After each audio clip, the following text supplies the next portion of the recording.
You might want to call them general stores. And like I said, we're having all of those signs repainted.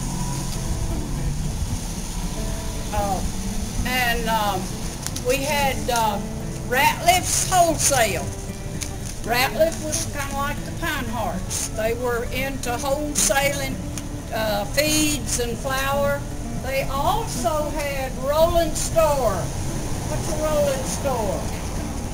Somebody, come on.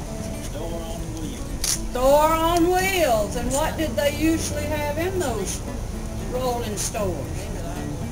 You name it, and that's what they had. And they take like eggs.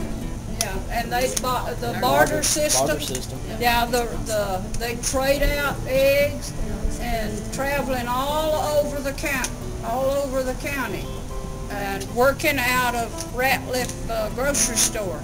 He was also, somebody said Hansville, although. Oh, okay. This Ratliff was part of the Ratliff and Hansville. Hugh, that's right, Hugh. And, pardon? Yeah. So all of this was just a warehouse. Nothing fancy. When we had our GIs overseas, they would bring the produce here, and they would dehydrate it for the government and send it over to our boys overseas. This was World War I? World War II. World War War II. World War II. Yeah. So it also served as a dehydration plant. We have not figured what that is. That says Cullman Banana Supply. Does it? Yes, Does it? this is it right here. Well, somebody asked me. This is the old jazz sign. We're gonna also try. We've already talked with Mr. Tidwell on this building, and this. Have you? Yes. Okay, good. And Mr. Tidwell has said that we'll have this old sign redone right there, just like it is in this photo. Yeah. This is what it looks like on this corner. Oh, yeah. I've already done it. I did this tour last week. I don't need to. Yeah. Okay. And I was hoping one of the grandsons always comes on the tour, Glenda and Robert, and they usually add in their 2 cents worth. But they were out of town this weekend, couldn't come. But we're hoping to get all of these signs planted. But this was Cullman Banana Supply. Why was he call that? They did more than just Why was he bananas, called by bananas? the way.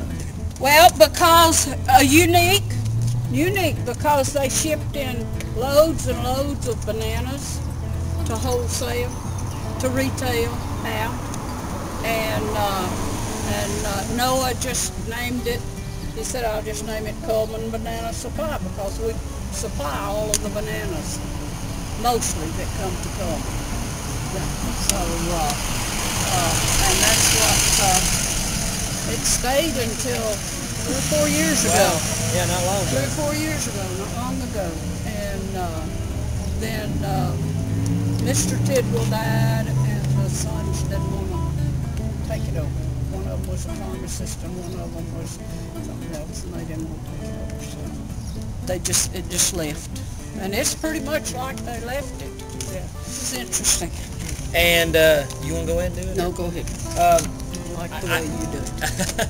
I'm going to be honest. I can't remember. It's in your book, the gentleman's name that owned Cullman Printing, but it's a long German. It's a long German name. But the interesting thing, I mean, he basically was the go-to guy for printing in this area. But the reason that this building was a, I guess I would say, a popular spot. I don't know if I want to use the word popular, because this is where they would print the death notices.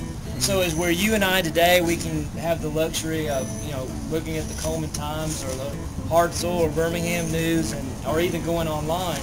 Well, folks back then didn't have that luxury like they do now, and they would come here to find out who has passed on. And so they'd print out the death notices here.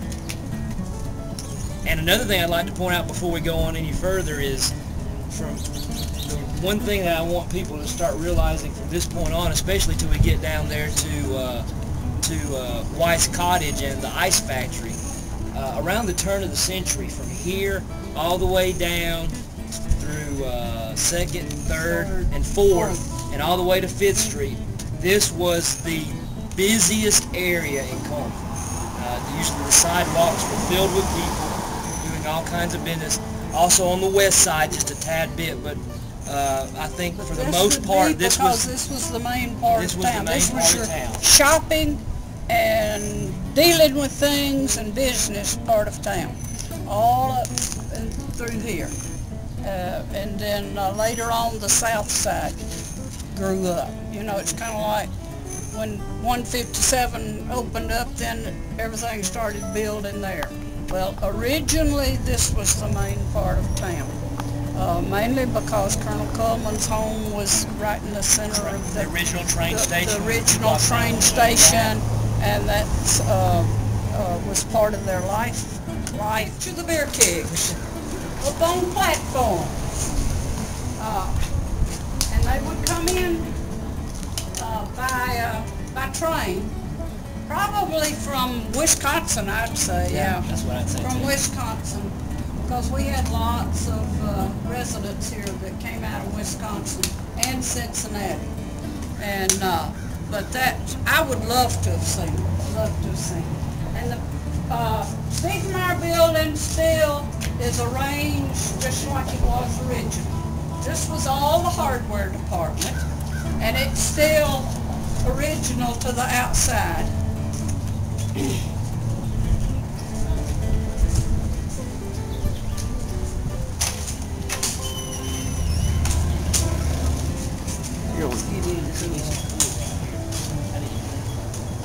She did say she was going to leave it open, by the way. Oh, good. Okay. She knows. So this is smaller. We had a large group. That's why I didn't take it. Yeah. Y'all get a tree. This is just a good-sized group. We didn't even do this last week, so y'all get it. The floors are original. The stairs are original that went up to an attic. And you can walk up there. No, the stairs weren't there. Mom? No, this was open. This was all the shoes. The shoes were right here. This was the shoe department. Yeah. And then when they remodeled it for the small shops and things, they put the stairs in. Patty has her Lombardo's. Oh, Lombardo's is right here. Excellent Italian cuisine. Feel free to walk around down low. And notice it up there. Okay. Stay cool for a minute anyway. But this was all shoe department. And then on the other side of this wall was the dresses. And women's clothes. Where were the men's clothing? Wasn't the men's clothing? It's one of the